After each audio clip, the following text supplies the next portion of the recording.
après Windows 11, c'est Windows Server 2022 que je vous présente. Et bien bonjour à tous et à tous, aujourd'hui on se retrouve pour une petite vidéo de présentation, même s'il n'y a pas grand chose à présenter en soi, sur Windows Server 2022.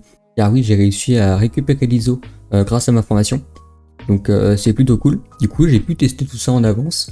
L'ISO n'a pas en soi leaké, vu que l'ISO était fourni du coup avec l'Azure qu'on a pour ma formation. Enfin bref. Du coup l'ISO, si vous la voulez, je mettrai un lien en description. Si le lien meurt un jour, n'hésitez pas à venir me contacter sur Discord, en commentaire, ou peu importe. Comme ça je pourrais le changer. Donc du coup, qu'est-ce qu'on a de beau pour cette nouvelle version de Windows Server? Alors faut savoir que c'est une version bêta, tout comme Windows 11. Sauf que là c'est une bêta qui est moins aboutie que la Windows 11. Donc on n'aura pas grand chose en soi. On peut voir déjà le numéro de build de la version. Et on peut voir aussi que c'est basé sur la 21H2 qui est toujours pas sorti. Donc du coup il y a déjà ça comme petite nouveauté. On peut voir aussi qu'il y a le nouveau fond d'écran de Windows 10, même si le fond d'écran a encore changé sur Windows 11. Donc bon, pourquoi pas. C'est qu'un fond d'écran, c'est un serveur. Est-ce qu'on s'en fiche un peu? Un peu oui. Bon, sinon, autre ça, on peut voir... Bon, sinon, autre chose, on peut voir qu'il y a Microsoft Edge qui est préinstallé. Et ça, qu'est-ce que c'est bien. Parce que Explorer, c'est vraiment la merde pour naviguer dessus, qu'on a besoin parfois pour faire les tests. Je précise parce que on n'a aucun point. Ça sert à rien d'aller sur un navigateur avec un serveur, c'est pas fait pour. On a un petit Edge qui a même pas la croix pour le réduire.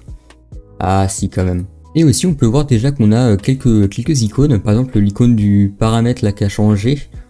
Si on va dans le gestionnaire de fichiers, on n'a pas le nouveau gestionnaire de fichiers. On a encore l'ancien design.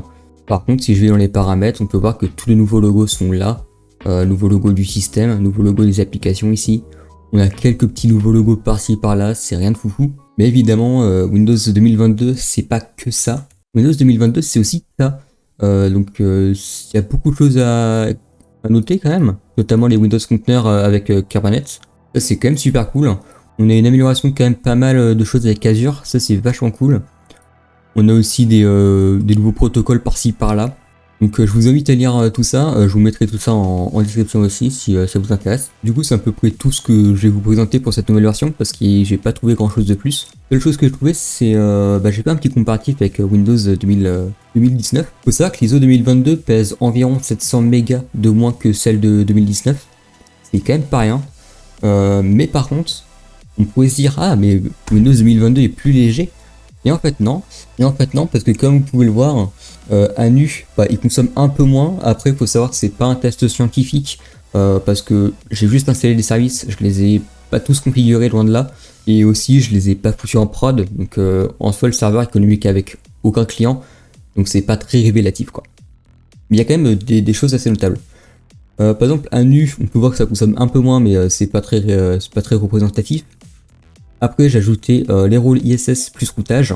On peut voir que le 2022 commence à pomper un peu plus en RAM. Et encore c'est pas très représentatif.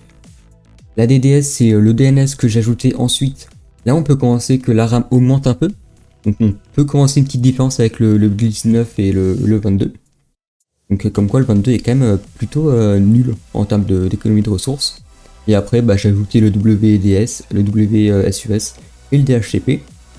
Et là par contre le 22 il tient juste pas la route. Et plus 500 mégas de RAM consommé, je trouve ça assez énorme. C'est 25% de RAM en plus de consommer.